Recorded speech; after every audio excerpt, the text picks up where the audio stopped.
지난주 우리는 복리와 실질금리 이야기를 했습니다. 돈이 돈을 낳는 구조, 그리고 시간의 힘이 부를 만든다는 내용이었죠. 그런데 여기서 한 가지 중요한 사실이 있습니다. 그 복리를 조용히 갉아먹는 존재가 있습니다. 바로 오늘 이야기할 보이지 않는 세금, 인플레이션입니다. 짜장면 한 그릇, 예전엔 3,000원이면 됐죠. 지금은 8,000원이 넘습니다. 물가가 오른 걸까요? 아니면 돈의 힘이 약해진 걸까요? 오늘은 우리가 매일 겪고 있지만 제대로 알지 못했던 돈이 가치가 떨어지는 이유, 그리고 그것이 왜 우리 모두에게 보이지 않는 세금이 되는지 이야기해 보겠습니다. 물가 상승률은 물건값이 오르는 속도이자 동시에 돈의 구매력이 떨어지는 속도입니다. 2000년 짜장면 한 그릇이 3,000원이었습니다. 2025년 같은 짜장면이 8,000원이에요. 즉 같은 돈으로 살 수 있는 게 절반 이하로 줄었습니다.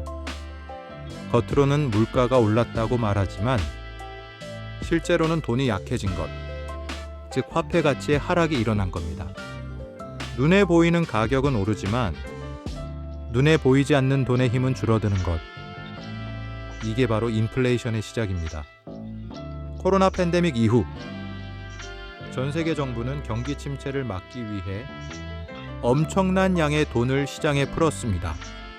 기업이 멈추고 소비가 위축되자 정부는 재난지원금, 저금리 대출, 양적 완화로 시중에 막대한 유동성을 공급했습니다. 그런데 생산은 멈춘 상태였죠. 물건은 적고 돈은 많으니 물건값이 오를 수밖에 없었습니다. 여기에 전쟁으로 인한 에너지 가격 폭등, 공급망 붕괴까지 겹치면서 전 세계가 동시에 인플레이션의 파도를 맞은 겁니다. 쉽게 말하면 돈은 넘치는데 물건은 부족한 상태, 이것이 인플레이션의 본질입니다. 1944년 제2차 세계대전이 끝나갈 무렵 세계는 브레턴우즈 협정을 맺었습니다. 그때까지만 해도 돈은 금을 담보로 한 신용증서였습니다. 하지만 1970년대 미국이 베트남 전쟁에 막대한 자금을 투입하면서 달러를 무한정 찍어내기 시작하죠. 그러자 각국이 의심하기 시작했습니다. 미국이 찍은 이 달러 정말 금으로 바꿔줄 수 있을까? 결국 1971년 닉슨 대통령은 달러를 더 이상 금과 교환하지 않겠다고 선언합니다. 그날 이후 달러는 금이 아닌 신뢰로만 존재하는 종이 조각이 되었습니다. 즉 정부가 돈을 얼마나 책임 있게 관리하느냐에 따라 돈의 가치는 얼마든지 달라질 수 있게 된 겁니다. 아르헨티나는 지금도 인플레이션으로 고통받고 있습니다. 정부가 빚을 메우기 위해 돈을 찍어내자 물가 상승률이 200%를 넘어섰습니다. 하루 만에 돈의 가치가 절반으로 줄어드는 현실. 사람들은 돈을 벌기 전에 써야 하는 세상에 살고 있습니다. 베네수엘라에서는 빵 한 덩이를 사기 위해 돈을 가방 단위로 들고 다녀야 했습니다. 짐바브웨는 100조 달러짜리 지폐를 발행했죠. 결국 공통점은 하나입니다. 정부가 책임 없이 돈을 찍어내면 국민의 돈이 세금처럼 사라진다.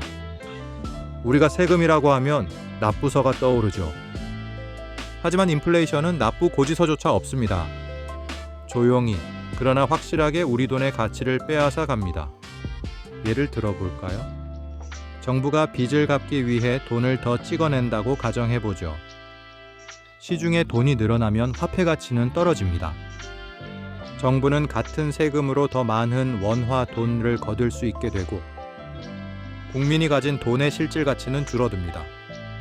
즉, 인플레이션은 화폐 가치 하락을 통해 세금처럼 작동하는 구조입니다. 더 무서운 건 이겁니다. 돈을 많이 가진 사람일수록 인플레이션을 방어할 방법이 있지만 현금만 가진 서민일수록 조용히 가장 큰 피해를 입는다는 점이죠. 월급은 그대로인데 점심 한 끼는 10,000원을 넘었습니다. 전기요금, 가스요금, 관리비까지 오르니 도대체 뭐가 이렇게 비싸졌냐라는 말이 일상입니다. 하지만 문제는 가격이 아닙니다. 돈의 가치가 줄었기 때문이죠. 인플레이션은 내가 일해서 번 돈의 실질 가치를 조용히 깎아먹습니다. 10년 전과 똑같이 일해도 그 돈으로 살 수 있는 건 점점 줄어드는 현실. 이것이 바로 우리가 반드시 인플레이션을 이해해야 하는 이유입니다. 인플레이션은 피할 수 없지만 대비할 수는 있습니다. 첫째, 현금 비중을 줄이고 실질 자산으로 옮겨라. 예금이 3% 이자라도 물가 상승률이 4%면 결국 1% 손실입니다. 돈은 보이는 만큼 늘어나도 가치로는 줄어드는 셈이죠. 둘째, 물가 상승에 연동되는 자산을 공부하라.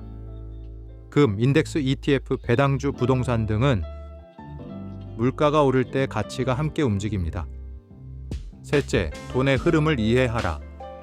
돈은 언제나 신뢰와 가치가 있는 곳으로 흘러갑니다.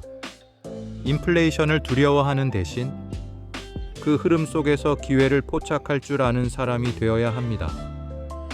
인플레이션은 단순히 물가가 오르는 현상이 아닙니다. 그것은 돈의 신뢰가 흔들리고 있다는 신호입니다. 우리는 늘 돈을 모으려 하지만 진짜 부자는 돈이 가진 속성을 이해하는 사람입니다.